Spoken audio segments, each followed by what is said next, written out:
Assalamualaikum warahmatullahi wabarakatuh. Sampurasun wargi-wargi baraya pecinta dongeng Sunda anu di mana ayana. Alhamdulillah urang dipanjangkeun yuswa tiasa patepang dangu deui sareng sim kuring Kang Tile dina acara cerita Sunda tanapi dongeng Sunda.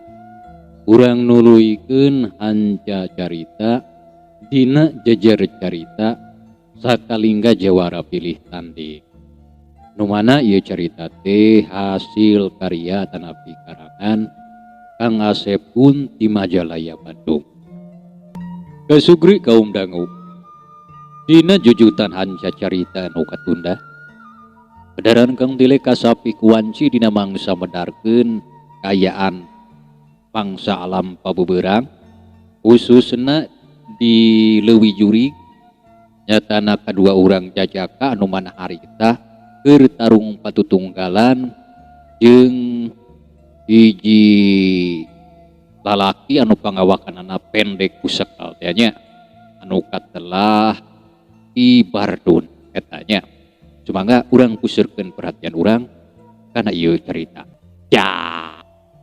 Sok, bae kumaha mun dewek ieu dagus aya hareupeun sia duaan ah.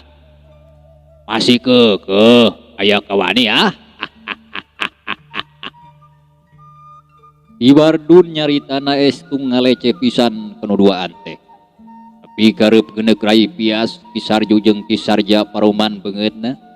Ki Sarja nyarita di barungku sesentak. Gede hulus ya goreng patut. Ya capek padu meledung wae Sarju. Ayo urang podaran kuduani manusia jurig teh euy. Ki Sarja langsung nyabetkeun bedogna nu rek dipake ngababar teuteung Ki Bardun. Ki Sarja oge sarua manehna luncat mari nyamberkeun bedogna ngarah kana beuheung lawan. Antuk nambah keur we tarung dua lawan hiji teh ragot naker. Dua pihakanana pada cingceng sieun kabongohan lawan. Sawatara eta sakalingga jeung Ki Jaka Langit katut Nyi Sekar oge awangga. Maranehna nerempokeun di kajauhan. Ngarasa katarik kana gerakan-gerakan Ki Bardun anu memang kawilang lain gerakan anu biasa. Dina hiji kesempatan Ki Sarja jeung Ki Sarju bener-bener geus ngarasa aral sabab panarajangna hiji ge eueuh anu keuna kana sasaran. Sawatara eta Ki Bardun salila ieu can ngayakeun panarajang balesan. Ukur cungcat cingcet bangun anu ngahaja ngaheureuykeun dua lawan. Harita dua leungeun Ki Sarja jeung Ki Sarju pating blesur dina wangunan jurus rungkad gunung. Eta hiji jurus pamungkas anu mangrupakeun jurus andelan maranehna duaan. Badan duanana ngabelesat marengan dua pasang masing-masing leungeunna anu rek ngerempageun badan lawan. Tapi Ki Bardun angger teu jiga-jiga anu reuwas atawa kaget. Padahal karasa ku manehna ge angin samberan panarajang dua pasang leungeun lawana. Memang nandakeun membanda kehebatan anu teu lain handap. Memang nandakeun mibanda kehebatan anu lain handap-handap. Sajengkal deui dua pasang leungeun dua urang lawan rek keuna kana sasaran. Ki Bardun rikat ngajolkeun badana kaluhur. Sawatara eta sukuna ngablesur rek ngababad dua leungeun lawana anu harita posisina aya di handapkeun badana. Ki Sarja jeung Ki Sarju teu wudu ngaranjuk kaget. Dikenying ka hantajongan lawan keuat tuanana ngagorentelkeun awakna ka handap. Cilegedeug badan Ki Bardun geus nincak deui kana taneuh. Dina sikep anu tenang pok manehna nyarita di barung ku ngaledek. Kalau kagu golera di luhur tahan, montong ka ditu rekes mah. Kerja, ngan sakitu, mengabacusi lai duaan teh gedingan.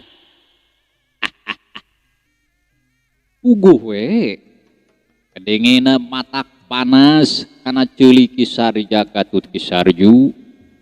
Nyata Ki Bardun moal naker ka maranehna. Tanggeus maranehna harudang Oki sarja nyarita kaki Bardun dibarung ku sorot panona anu hurung nandakeun kaceuceubna anu banget.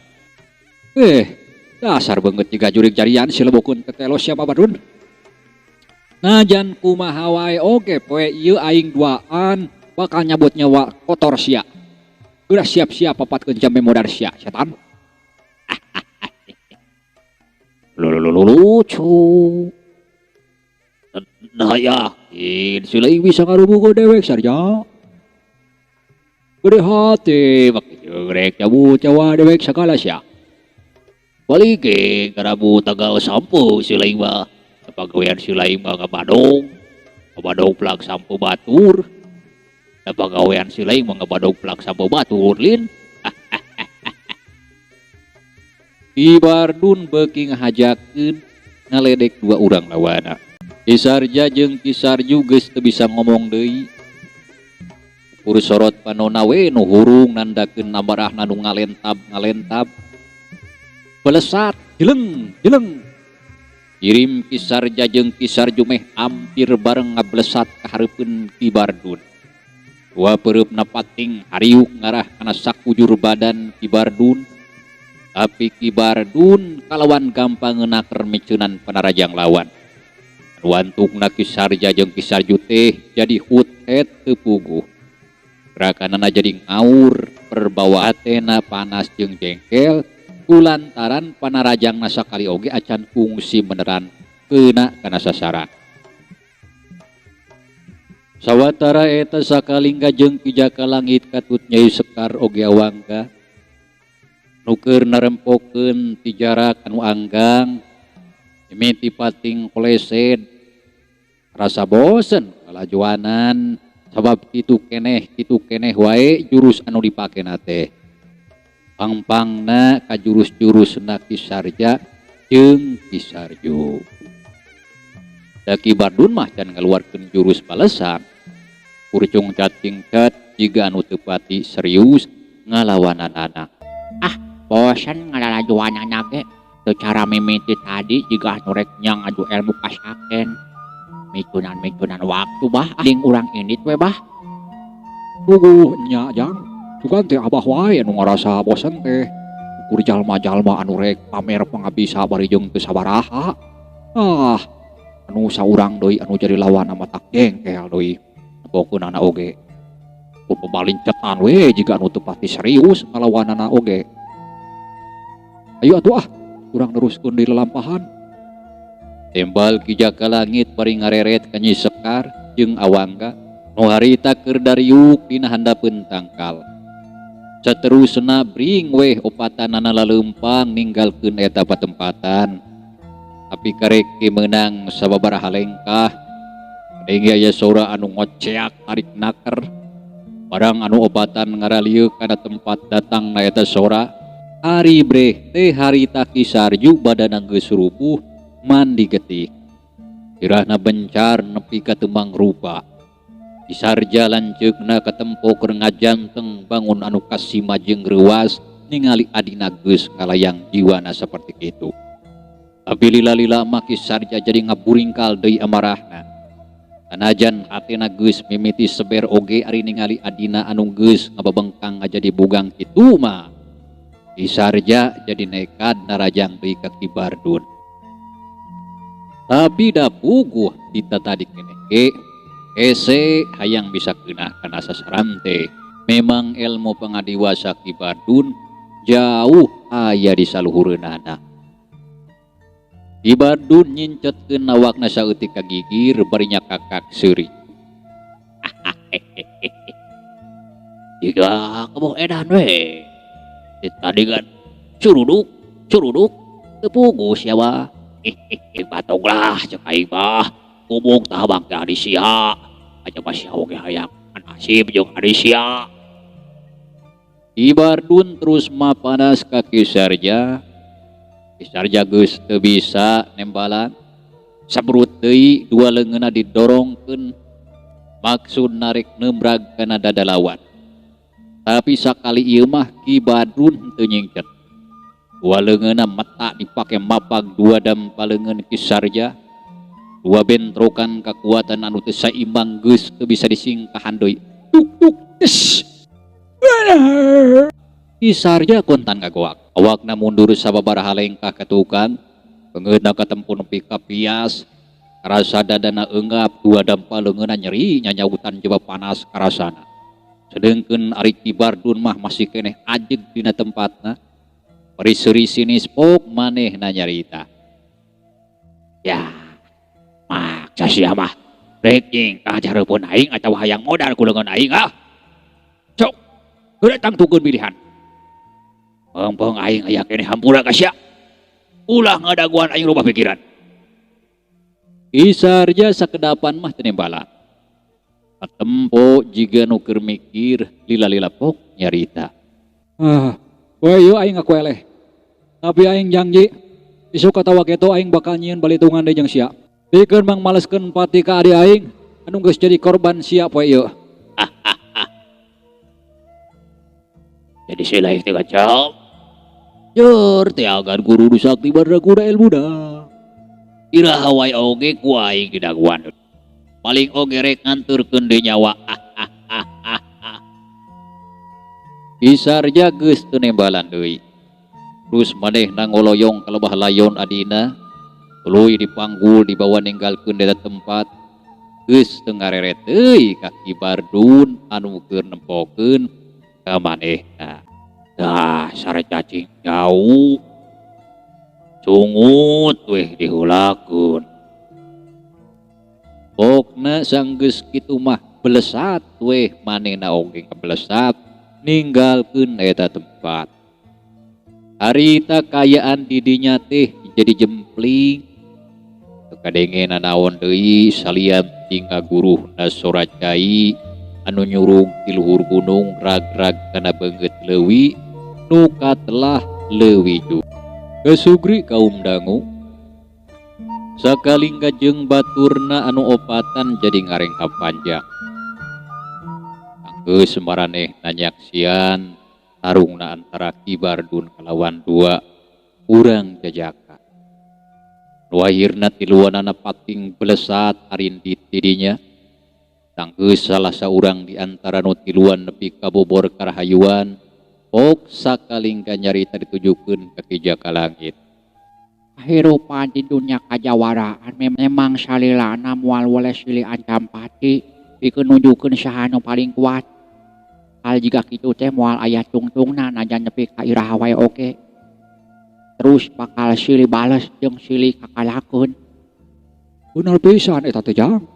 Pang-pang namah aliran para jawarana anu jaraha anu salawasna hayang nyieun kakacauan jeung kaonaran di dunia kajawaraan ieu. Seperti kejadian tadi nurutkeun Abah mah dua belah pihakna oge lain jawara ti golongan anu lempeng. Kijaka Langit nembrakeun pamanggihna. Akhirna beral we sakalingga jeung tilu urang baturna Maryang neruskeun deui lalampahanana. Wanci sareupna maranehna anjog ka hiji lembur.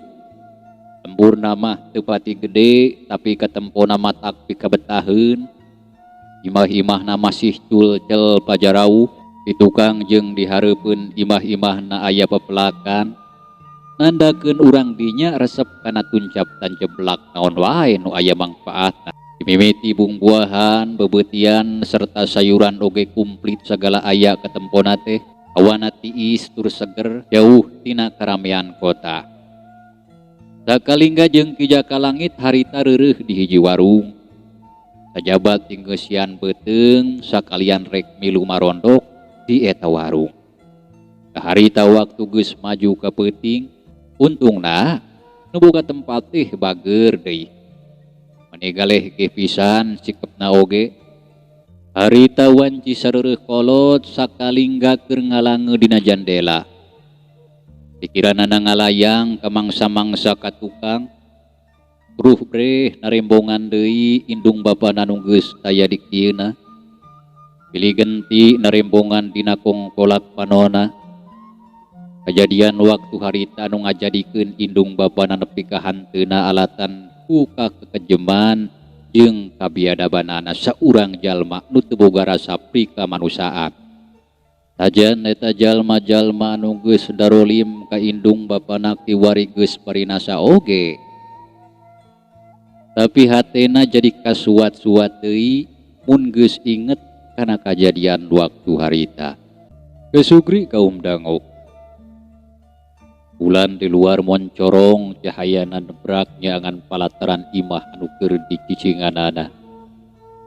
Sora satu-satu peuting reang patimbalan. Sakalingga ngarahu narik napas jero naker. Satuluyna manehna nutupkeun jandela. Maksudna rek istirahat ka engkon anu geus disayagikeun ku nu boga imah.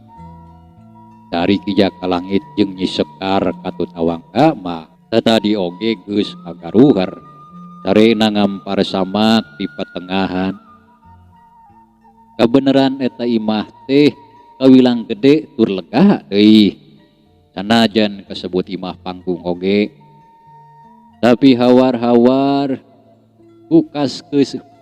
kukaseuketan pangdengena di antara reang na sora-sora satu peuting sakalingga ngadenge aya sora rengkapan saurang jalma.